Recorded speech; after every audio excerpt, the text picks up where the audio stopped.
Buenas tardes a todos. En primer lugar, quiero agradecer al doctor Marcelo Jaffe y a todo el equipo organizador por invitarme a participar de la primera jornada virtual internacional de la SUNUT, de la Sociedad Uruguaya de Nutrición, con un tema que para mí es muy apasionante, la insuficiencia intestinal y su abordaje nutricional. Ahora voy a compartir mi pantalla para poder presentar mi conferencia. Para volver un poco más amena, un poco más entretenida esta conferencia, voy a citar dos casos clínicos muy ilustrativos sobre insuficiencia intestinal. El primer caso se trata de una paciente de sexo femenino de 63 años de edad, sin comorbilidades previas, que acudió a la urgencia del hospital por un cuadro de abdomen agudo quirúrgico.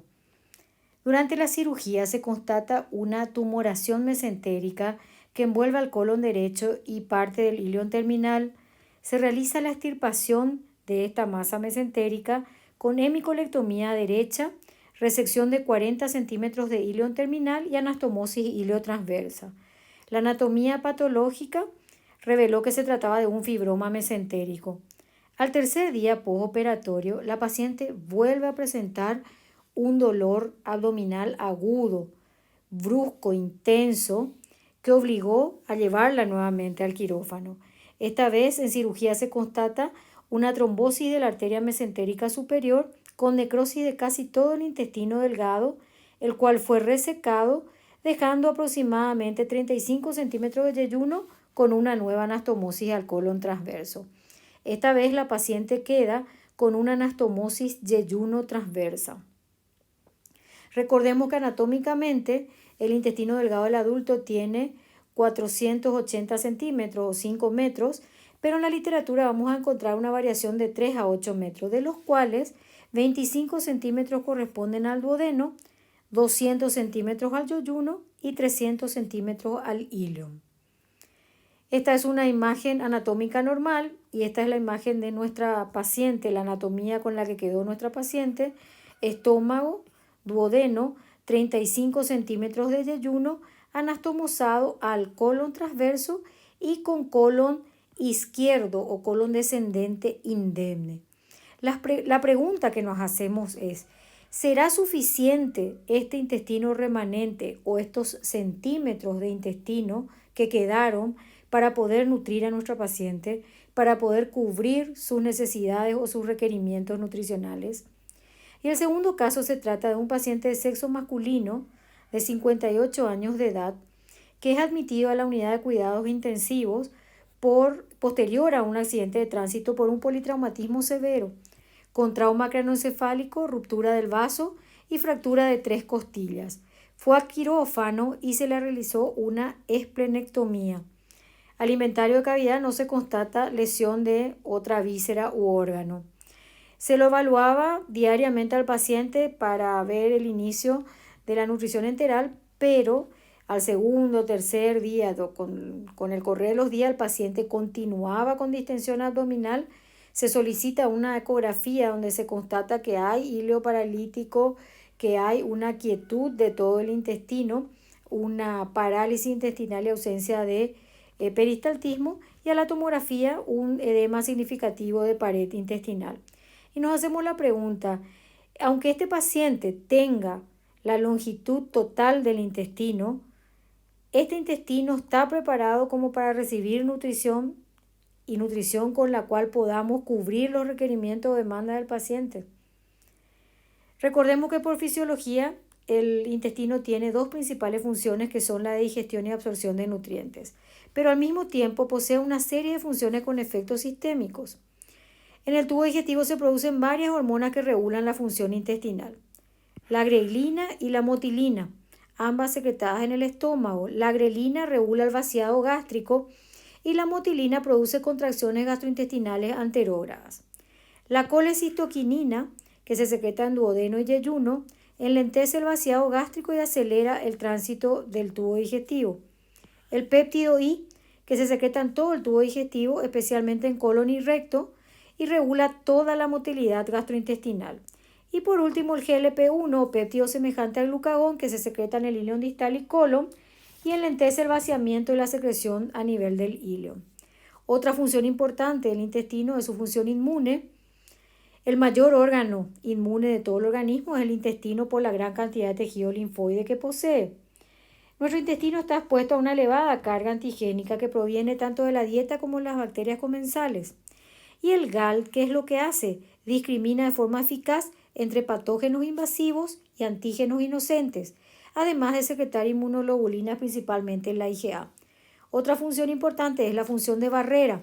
La mayor superficie mucosa del organismo es el intestino, que actúa como un filtro selectivo de nutrientes, electrolitos y agua, y a la vez es una barrera para el paso de sustancias nocivas, como antígenos, tóxicos, microorganismos y sus toxinas. La mucosa intestinal, a su vez, está cubierta por una capa de moco que juega un papel muy importante en la protección del epitelio contra los microorganismos. Y cuando se altera esta barrera, la permeabilidad aumenta y entonces se puede producir un paso incontrolado de sustancias desde la luz intestinal a la circulación general. Y por último, la importante microbiota con varias funciones a su vez. Estructural, porque fortalece la barrera intestinal y mejora las uniones epiteliales.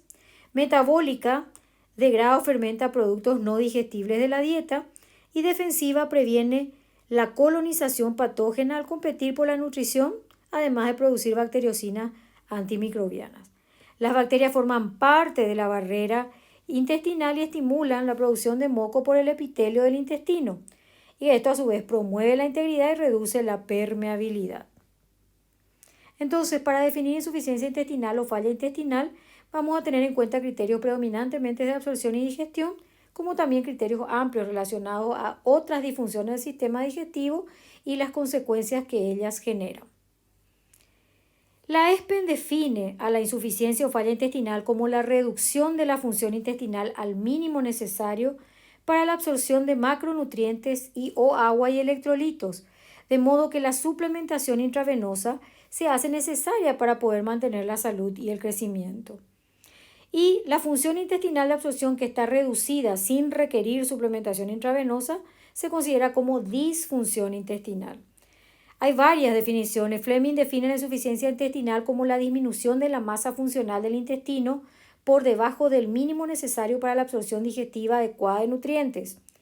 Otra definición, falla en mantener un equilibrio adecuado de agua y electrolitos en ausencia de contribución externa de estos.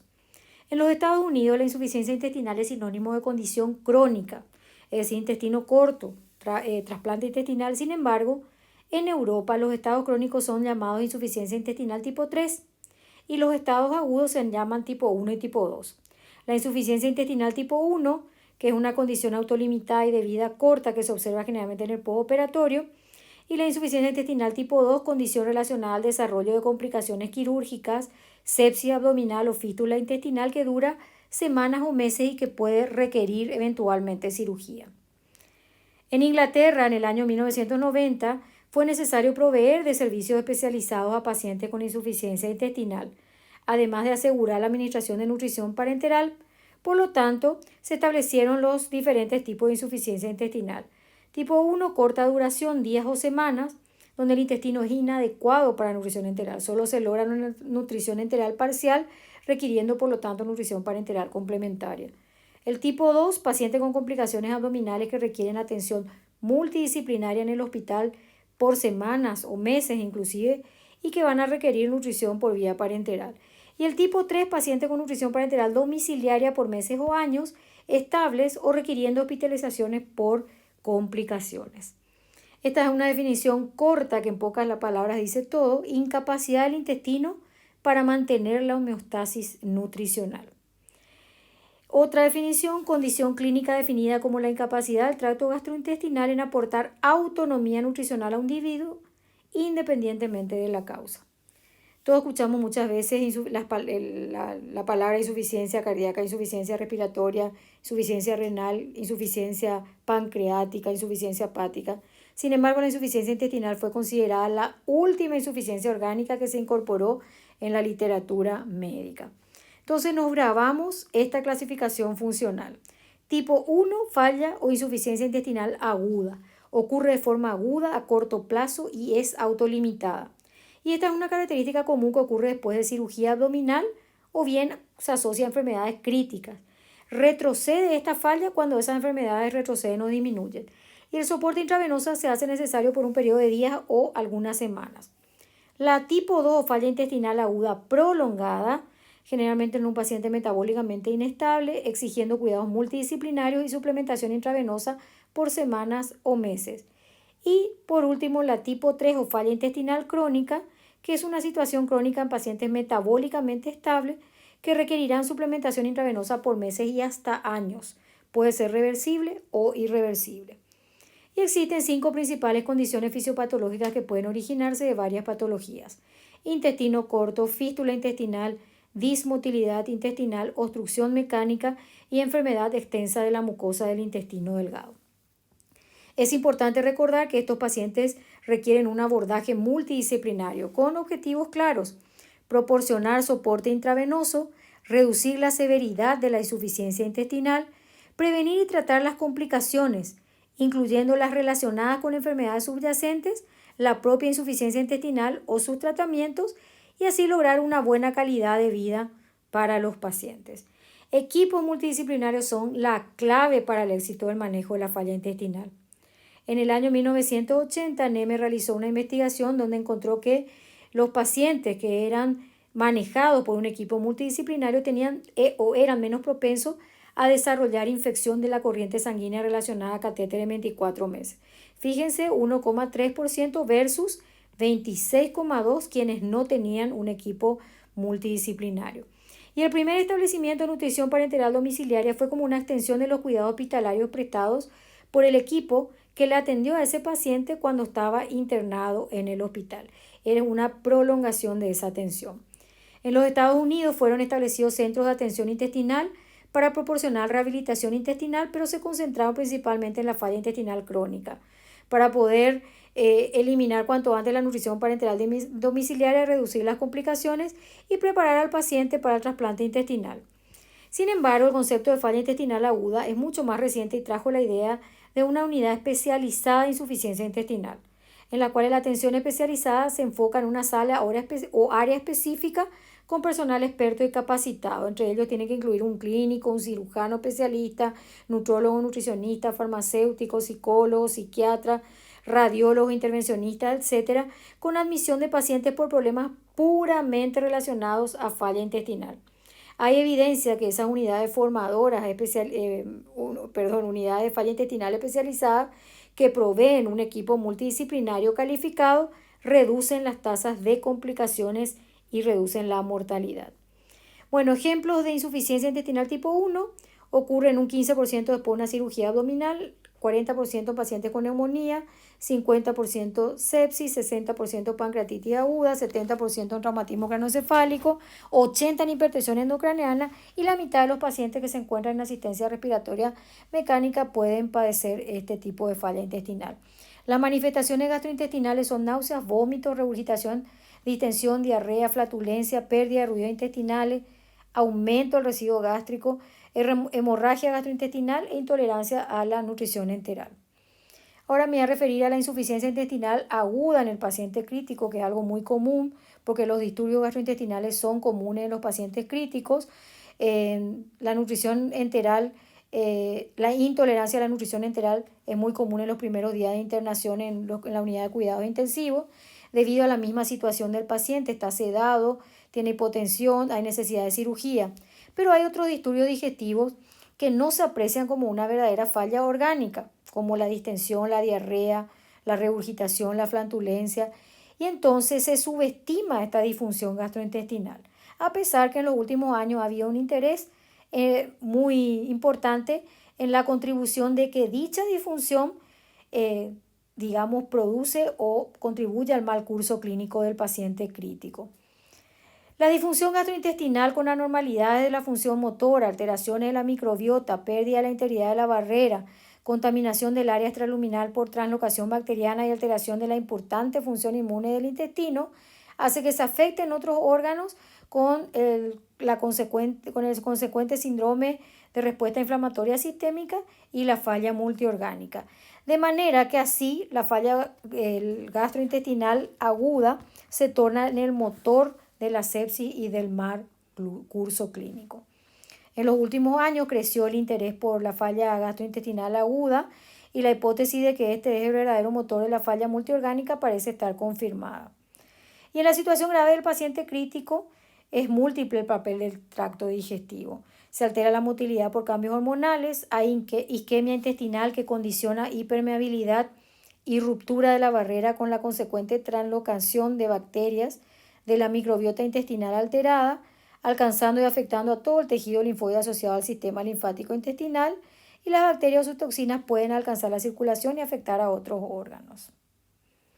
Vemos aquí un epitelio intestinal, la barrera intestinal constituida por la célula apoptósica, el moco y el enterocito, este es el moco, y la microbiota intestinal.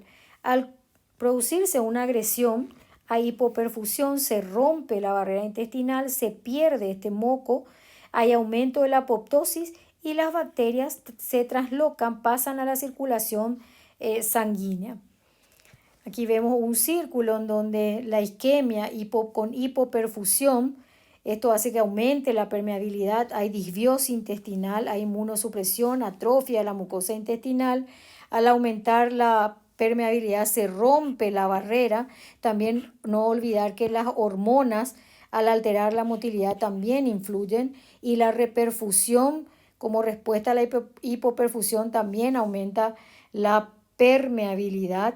Y la afectación de la microbiota por la misma enfermedad o por los antibióticos también llevan a una disbiosis, ¿verdad? La disbiosis que hablamos, con aumento de las cepas virulentas, ¿verdad? Que secretan toxinas en la misma luz intestinal.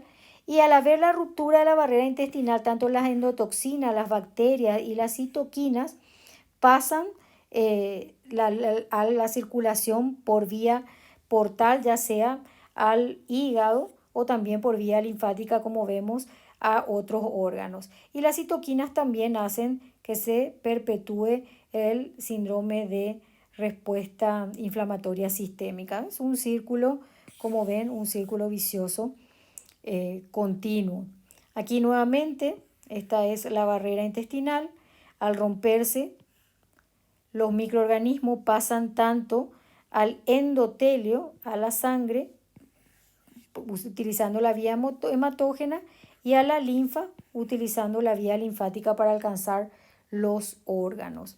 Todas las funciones del tracto gastrointestinal se ven alteradas. El peristaltismo con la paresia, la digestión con alteración de la secreción pancreática y pérdida de enzima del epitelio, la absorción, hay insuficiente digestión y absorción por la isquemia, por la edema y alteración de la motilidad. La función de barrera también está afectada por aumento de la permeabilidad, translocación bacteriana, pérdida capilar de agua y albúmina y alteración de la absorción de agua en el colon. La inmunidad se ve afectada, disminuye la producción de IgA por disminución de la masa gal y hay disbiosis. Este es un trabajo presentado por Rintan y colaboradores, publicado en el 2008 en el Critical Care.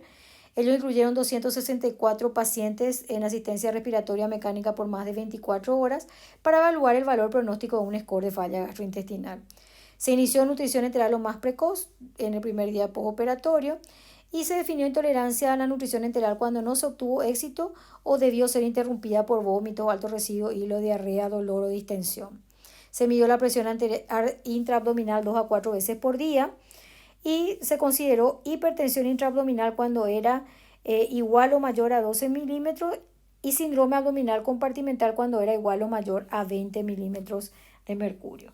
Y clasificaron la falla gastrointestinal con este score: 0, función gastrointestinal normal; 1, ya riesgo de falla intestinal si es por más de 2 días, cuando solo se llega al 50% de lo necesario con la nutrición enteral, o si el paciente no tuvo nutrición enteral en los 3 días siguientes a la cirugía abdominal. El 2, ya hay intolerancia a la nutrición enteral, la cual no es posible por elevado residuo gástrico, vómitos, distensión o diarrea grave. El score 3 ya hay falla, intolerancia a la nutrición enteral e hipertensión intraabdominal. Y el estadio 4 terminal, donde hay síndrome abdominal compartimental. Nos preguntamos si existen biomarcadores para detectar daño de los enterocitos. Hay dos. La citrulina, un aminoácido derivado de la glutamina que se sintetiza principalmente en los enterocitos del intestino delgado, y la proteína ligada al ácido graso intestinal, que es un marcador de necrosis enterocitaria. Cuando la función de los enterocitos está reducida, disminuye la citrulina plasmática. Cuando hay necrosis de enterocitos, ocurre elevación de la proteína ligada al ácido graso intestinal, ya sea en el plasma o orina, y su elevación es un reflejo directo de gravedad de los daños de la mucosa intestinal. Hay numerosos trabajos que hablan que los niveles reducidos de la citrulina plasmática fueron asociados a grado de toxicidad del intestino por quimio o radio. Es un marcador precoz de rechazo en el trasplante de intestino delgado. Indica lesión y pérdida de función de barrera intestinal en la quimio, disfunción intestinal en pancreatitis aguda, disminución de la masa de los enterocitos debido a necrosis isquémica y disfunción mitocondrial de enterocitos en el síndrome de respuesta inflamatoria sistémica y sepsis. No todos los laboratorios tienen la posibilidad de medir estos marcadores porque tienen una técnica que demora mucho y es muy laboriosa y no se pueden obtener los resultados en tiempo real. Por lo tanto, necesitamos encontrar biomarcadores que nos ayuden a diferenciar o discernir pacientes con alto riesgo de falla gastrointestinal aguda y que eventualmente puedan beneficiarse con tratamientos agresivos y rápidos.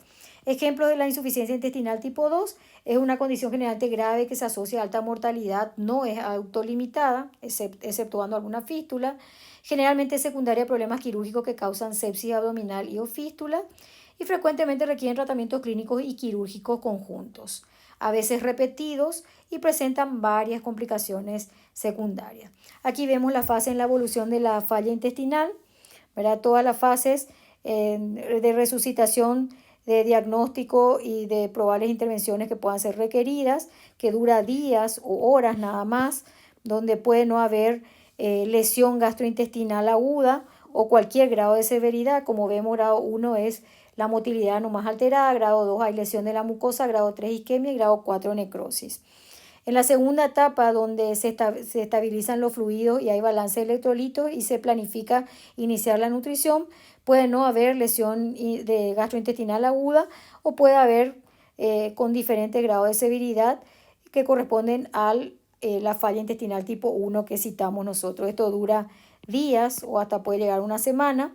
La tercera etapa, donde se optimizan los fluidos y las pérdidas electrolíticas y logrando ya una nutrición total, donde puede no haber falla intestinal o puede haber la falla intestinal tipo 2, que dura semanas.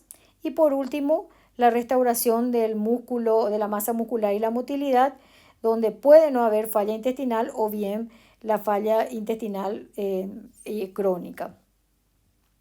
El tratamiento a seguir contempla varios puntos. Primero, resucitación precoz, control glicémico riguroso, tratamiento de la dismotilidad intestinal, cuidado de heridas y estomas, control de la sepsis, soporte o terapia nutricional y estrategias para mejorar la microbiota.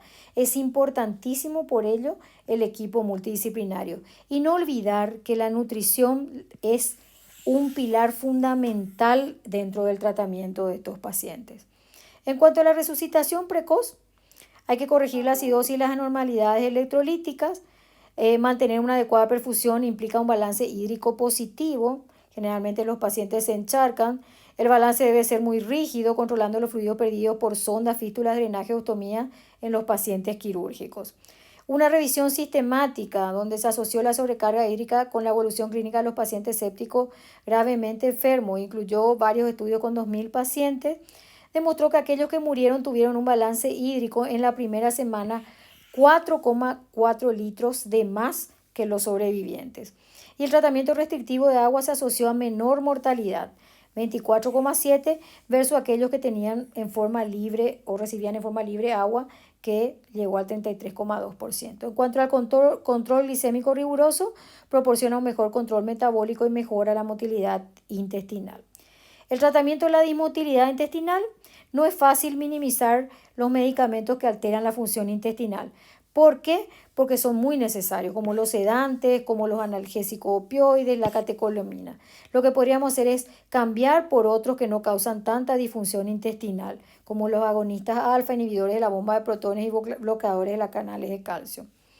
Uno de los problemas de la falla gastrointestinal aguda es el comprometimiento de esta motilidad afectando al estómago, al intestino delgado y al colon. Y no es fácil conseguir un único medicamento que actúe a nivel del todo el tubo digestivo. Que utilizamos la metoclopramida 10 miligramos endovenoso o la domperidona 30 a 40 miligramos que actúan principalmente en el tracto gastrointestinal superior. Y la eritromicina, que es un agonista de la motilina, a una dosis de 100 miligramos en forma intravenosa, que es más eficaz que la vía oral, se utiliza cada 8 horas. En mi país no contamos con la eritromicina endovenosa. Esta favorece el vaciamiento gástrico y actúa la motilidad del tracto digestivo. Y mostró ser más eficaz que la metoclopramida para mejorar la motilidad intestinal. En cuanto al cuidado de heridas y estomas, los estomas de alto débito, incluyendo fístulas enterocutáneas y ostomías complejas asociadas a la falla intestinal aguda prolongada de tipo 2, se asocian con resultados negativos. Hay protocolos, ¿verdad? Siempre hay que tratar la causa subyacente, tratar de reducir la pérdida de líquidos electrolitos. Existen medicamentos antisecretores y antidiarreicos. Hay que observar cuidadosamente el tamaño, apariencia, función, la separación entre estoma y piel circundante e ir evaluando continuamente la eficacia de todo lo que realizamos. La restricción de los líquidos constituye un riesgo de problema en la cavidad oral. No olvidemos esto, ¿verdad? Heridas en la boca, serostomía y saliva espesa, infección por hongos. Entonces, no olvidar los cuidados bucales, como enjuague bucal con clorhexidina, productos con glicerol, hielo picado y cuidado con los labios, porque esto puede reducir el riesgo de neumonía por aspiración. Y el control de la sepsis. Si la sepsis tiene origen en el abdomen, hay que drenar, ya sea percutáneamente o por vía quirúrgica, remover esa causa. Si hay contaminación abdominal grave que puede ser seguida de hipertensión intraabdominal o isquemia, hay que dejar abdomen abierto o la parostomía. Y cuando el foco séptico no se encuentra, pero la causa inicial de la falla gastrointestinal es una situación crítica del paciente sin patología abdominal quirúrgica previa, la sepsis puede ser causada por translocación bacteriana y se debe sospechar al abdomen como fuente de sepsis. Esto se llama absceso no drenado. Se hace antibiótico-terapia en forma obligatoria, se realizan cultivos para poder identificar al germen, se usan antibióticos de amplio espectro en forma empírica, cubriendo todos los posibles patógenos y si fuera necesario hay que cubrir hongos y virus y luego se reemplaza el antibiótico una vez identificado el germen. En cuanto a la terapia nutricional, se recomienda como en todos los pacientes críticos, que ya sabemos disminuye los efectos del catabolismo aumentado y evita la desnutrición. Hay que empezar lo más precozmente posible, 24 a 48 horas, siempre que el paciente se encuentre hemodinámicamente estable. Las guías actuales recomiendan siempre nutrición enteral precoz y posponen la parenteral hasta varios días después, incluso 7 días después de la admisión, a menos que el paciente esté desnutrido. ¿Y cuándo hablamos que un paciente está desnutrido? Cuando presentó poca ingesta nutricional previo a la internación y que se acompañó de pérdida de peso involuntaria, o bien cuando el paciente tiene muy bajo peso corporal y está gravemente enfermo. Utilizamos la escala NRS 2002 porque demostró que pacientes con alto riesgo nutricional presentan mayor número de complicaciones durante la internación, ¿verdad? Muchas veces no se puede cumplir los criterios de NRS 2002. El paciente no está desnutrido, pero sí es un paciente que tiene riesgo y debemos evaluar ese riesgo usando otros parámetros como la escala de Nutri-Score, ¿verdad? Que demostró que pacientes con una puntuación alta presentan una mortalidad más alta a los 28 días y a los 6 meses. Existe la puntuación Nutri-Score modificada sin interleuquina 6, que permite saber cuáles pacientes presentan alto riesgo y pueden beneficiarse de la terapia nutricional.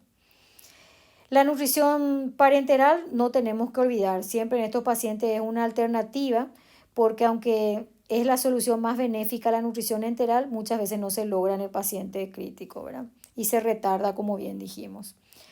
Un estudio multicéntrico y randomizado que duró 5 años en 31 terapias intensivas con 1.372 pacientes con contraindicación de NE, de nutrición enteral. El estudio fue dividido en 2 grupos, uno con tratamiento patrón que se usaba nutrición parenteral tardía o nutrición enteral tardía, o ningún tipo de soporte nutricional. Y el otro grupo en el cual la nutrición parenteral fue iniciada en las primeras horas de permanencia en la unidad de cuidados intensivos. No hubo diferencia en el número de infecciones o mortalidad a los 60 días, pero sí menos días de ventilación mecánica invasiva en el grupo que inició en forma precoz la nutrición parenteral. Esta es una revisión y metaanálisis de 18 estudios publicados entre 1980 y 2016 comparando enteral versus parenteral inicial. Y el estudio concluyó que no hubo diferencia tanto en la mortalidad, en la duración de la ventilación mecánica o en el tiempo de internación, pero sí menos infecciones en el grupo tratado con la nutrición enteral. Generalmente no tolera, como dijimos, ¿verdad? No se puede instaurar precozmente, pero no olvidar aportar por lo menos una nutrición trófica, pequeñas cantidades, 20 ml hora, como dice su nombre, con la intención de mantener el trofismo.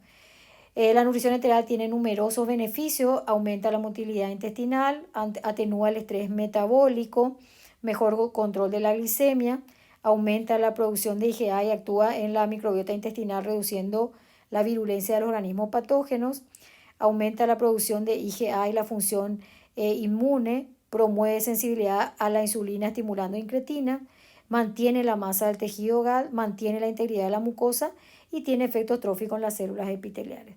Es decir, muchos beneficios.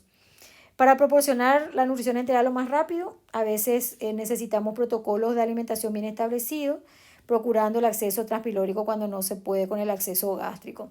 Y en pacientes quirúrgicos con fístulas proximales, fue propuesta también la reinfusión de líquido intestinal a partir de la fístula al área distal, fistuloclisis, pero no hay bibliografía en la fase aguda de los pacientes críticos. ¿Qué fórmula vamos a usar? Polimérica e hiperproteica, ajustada a la situación del paciente. En caso que el paciente sea quirúrgico, podría beneficiarse con inmunonutrientes. Y por último, la estrategia para mejorar la microbiota. Sabemos que ocurre una disbiosis y entonces se puede tratar como con descontaminación intestinal, lavado intestinal, secuestro intraluminal de endotoxinas, trasplante fecal o utilización de probióticos. En cuanto a la descontaminación intestinal selectiva, consiste en disminuir las bacterias patógenas en la orofaringe e intestino por medio de antibióticos parenterales y por sonda o gel en la orofaringe. Existen más de 10 metaanálisis sobre este tipo de estrategia para mejorar la microbiota, pero demuestra la disminución significativa de infecciones respiratorias, bacteriemia y número de pacientes. Pero a pesar de estos buenos resultados, no se utiliza tanto en la UTI debido al miedo de crear resistencia bacteriana. Otra manera de mejorar la microbiota es con el lavado intestinal a través de un tubo yeyunal con una solución de polietilenglicol que puede reducir el número de bacterias y toxinas proinflamatorias en la luz intestinal. Poca experiencia, aunque positiva, debido a las dificultades de la técnica y posibilidad de efectos adversos. El trasplante fecal, que ustedes saben está muy en boga. Hay un gran interés en trasplantar materia fecal de un donador saludable para mejorar la microbiota. Se demostró que este es 3 veces más eficaz que el tratamiento convencional en la infección por Clostridium difficile. Aún no hay experiencia sobre este tema en pacientes críticos y el uso habitual de antibióticos puede alterar los componentes de la S del donador sin lograr el efecto deseado. Y el secuestro intraluminal de endotoxinas, solo se ha hecho en animales con la infusión luminal de sustancias que son capaces de unirse a endotoxina e inhibir la absorción, como la colestiramina o polimixina B, disminuyendo los efectos deleterios locales y sistémicos de la falla gastrointestinal. Pero no se han publicado estudios en humanos. Por último, los probióticos, que sabemos son microorganismos no patógenos que muestran efectos benéficos en la prevención y tratamiento de enfermedades graves. Y aquí hay disbiosis en este tipo de pacientes, entonces la restauración de la microbiota a través de la contribución de probióticos, ya sean lactobacillus, bifidobacterian y otros, pueden obtenerse efectos benéficos. ¿Qué es lo que hacen los probióticos? Producen bacteriocinas que inhiben a los gérmenes patógenos, estimulan la producción de mucina y disminuyen la afectación del epitelio. Aumentan, por lo tanto, la función de barrera intestinal y la producción de IgA. Hay estudios en humanos que mostraron que su uso reduce el riesgo de sepsis en pacientes críticos. El doctor William Manzanares realizó una revisión sistemática de la literatura entre los años 1980 y 2016 sobre administración tanto de pro y simbióticos, ¿verdad? ¿Y qué se constató? que la administración de probióticos asociaba a reducción significativa de infecciones, disminución de neumonía asociada a ventilación mecánica, pero no hubo efecto en la estadía hospitalaria ni en la mortalidad. Y los mejores resultados se obtuvieron con los que recibieron solo probióticos. Ahora, el abordaje nutricional en la insuficiencia intestinal crónica, que es el tipo 3 o falla intestinal crónica. Vamos a hablar del síndrome de intestino corto, es un mecanismo más frecuente de la falla intestinal crónica en los adultos, y un intestino delgado funcional menor de 200 centímetros ofrece una definición anatómica acerca del intestino corto en adultos, aunque algunos autores prefieren hablar de menos de 150 centímetros. Incidencia aproximada de 2 por millón y prevalencia de 20 por millón, pero no se conoce la epidemiología exacta. En el año 2018 en Escocia se realizó el SIF Action Day, ¿verdad? Que es de la falla intestinal crónica. La ESPE fue la que realizó un estudio que incluyó 2.919 pacientes adultos con falla intestinal crónica benigna de 65 centros de nutrición parenteral domiciliaria en 22 países y proporcionó una imagen actualizada de los mecanismos y enfermedades subyacentes de la falla intestinal crónica. Los mecanismos fisiopatológicos, el más común, 64,3 fue el síndrome de intestino corto, de los cuales 36,8 tuvieron yeyunostomía final y el restante tuvo parte o el colon entero en continuidad. Mucho más frecuente parte del colon en continuidad. Dismotilidad intestinal estuvo presente en el 17%, fístula intestinal 7%, obstrucción mecánica 4% y enfermedad extensa de la mucosa 6,8%. Y las enfermedades subyacentes más frecuentes fueron enfermedad de Crohn, en este orden: isquemia mesentérica, complicaciones quirúrgicas, obstrucción intestinal crónica primaria y enteritis por irradiación. Y el el soporte intravenoso refleja la pérdida de función intestinal mejor que las necesidades de energía. El síndrome de intestino corto se clasifica en 3 tipos: yeyunostomía final, o sea, síndrome de intestino corto con yeyunostomía final; anastomosis yeyuno cólico, donde el restante del yeyuno está en continuidad con parte del colon, generalmente el colon izquierdo; y anastomosis yeyuno ileal con válvula ileocecal y colon intacto en continuidad. Aquí vemos, esta es la anastomosis ileocólica o yeyuno ileocólica. Generalmente, como dice, el colon en continuidad es el izquierdo, parecido a lo que tuvo nuestra primera paciente, el primer caso clínico, aunque con poquita cantidad o pocos centímetros de yeyuno. El otro es la anastomosis yeyuno-cólica.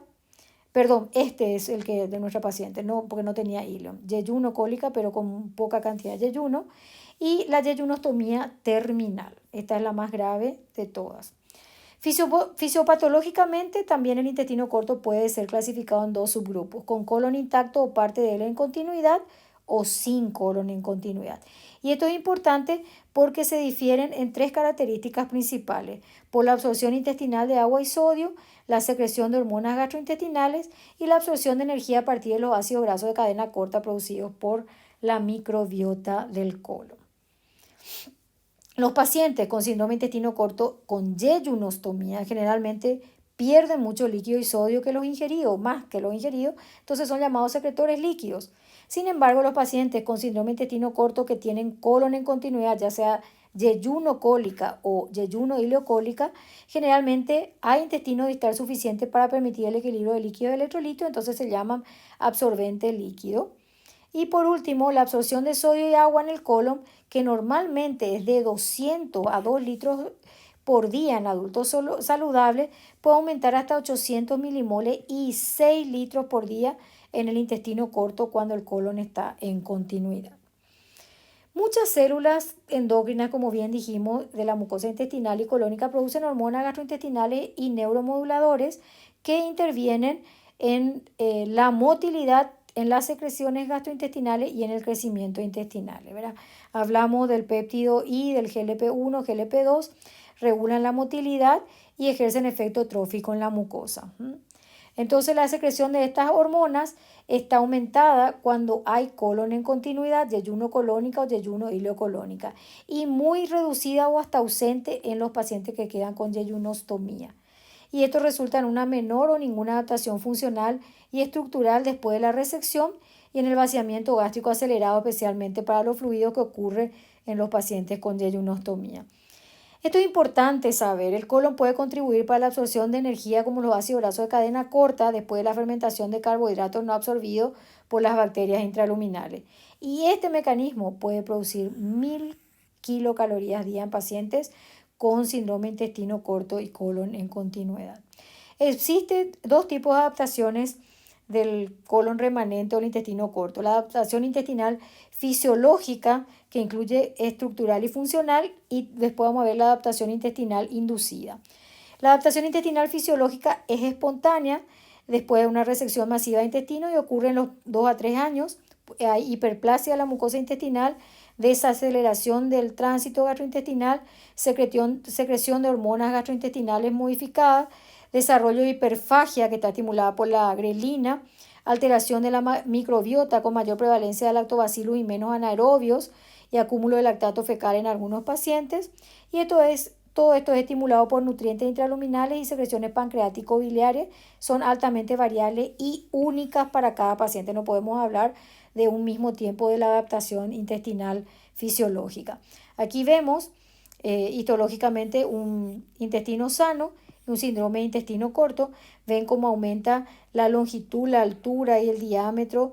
La profundidad de las criptas también son más largas y aumenta la producción de las células por el borde en cepillo. Y la funcional es por el enlentecimiento del tránsito y el incremento de la actividad enzimática. Como dijimos, 1 a 2 años más o menos dura. Y las guías ESPEN ahora nos hablan sobre la adaptación intestinal inducida, que se basa en consejería dietética, en solución de rehidratación oral y medicamentos para retrasar el tránsito gastrointestinal, disminuir la secreción intestinal, antibióticos para tratar el crecimiento excesivo de bacterias intestinales cuando eso ocurre. ¿Qué es lo que se aconseja? Se aconseja una dieta hipercalórica, fraccionada, dividida en 5 o 6 comidas. Deben limitarse los azúcares simples, deben limitarse los lípidos cuando haya colon en continuidad y limitar las fibras en los pacientes que tienen yeyunostomía terminal. Y los fluidos hiposmolares bajos en sodio también se deben evitar porque aumentan el vaciamiento intestinal. El consumo de 1 litro o medio litro de solución de rehidratación oral, de acuerdo a la OMS, puede favorecer la absorción intestinal. ¿Cuáles son los fármacos que retardan el tránsito? Los inhibidores de la bomba de protones en dosis completa pueden reducir la pérdida de líquido intestinal porque disminuyen la secreción gástrica.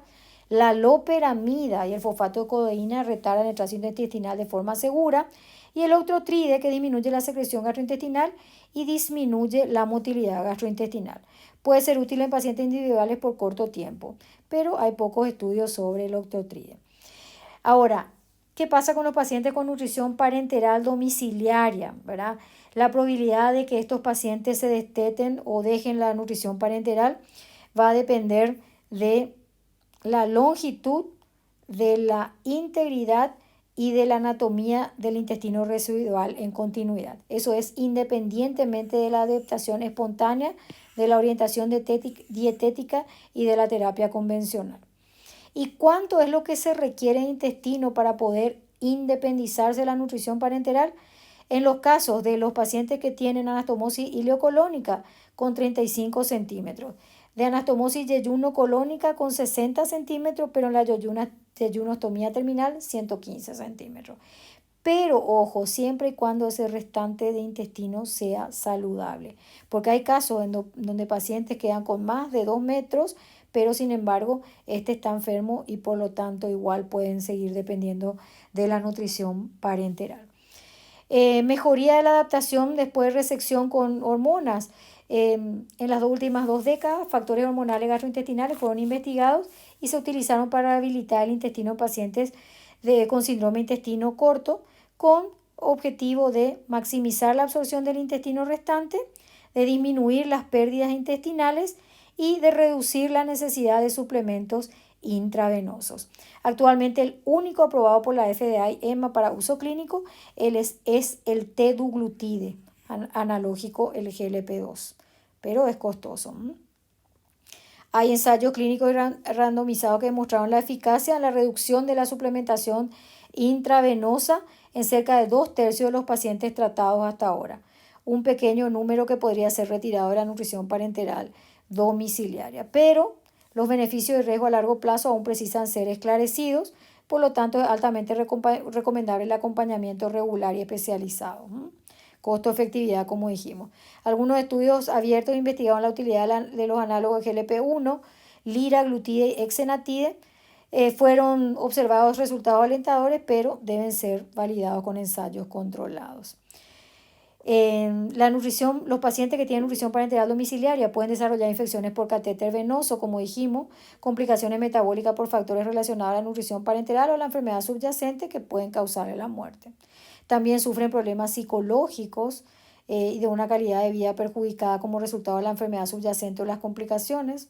No es lo mismo estar con una nutrición parenteral que comer, y es una carga económica y social muy importante cuando la nutrición parenteral ya es de por vida. Una revisión de 11 series publicadas mostró que 53% de los pacientes benignos con falla intestinal crónica que necesitaban de nutrición parenteral domiciliaria murieron como resultado de su enfermedad subyacente. O sea, un importante porcentaje. Y solo 14% murieron debido a complicaciones relacionadas a la nutrición parenteral domiciliaria, de los cuales 8% ocurrieron como resultado de infección de la corriente sanguínea relacionada a catéter, 4 por insuficiencia hepática y 2 por trombosis venosa relacionada a la vía central.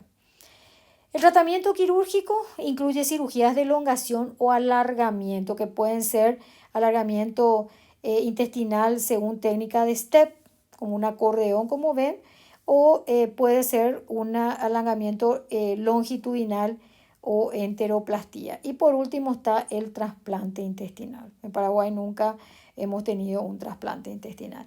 Y para concluir, los puntos importantes que quiero dejarles claro: el manejo nutricional en pacientes con insuficiencia intestinal constituye un pilar fundamental en el tratamiento.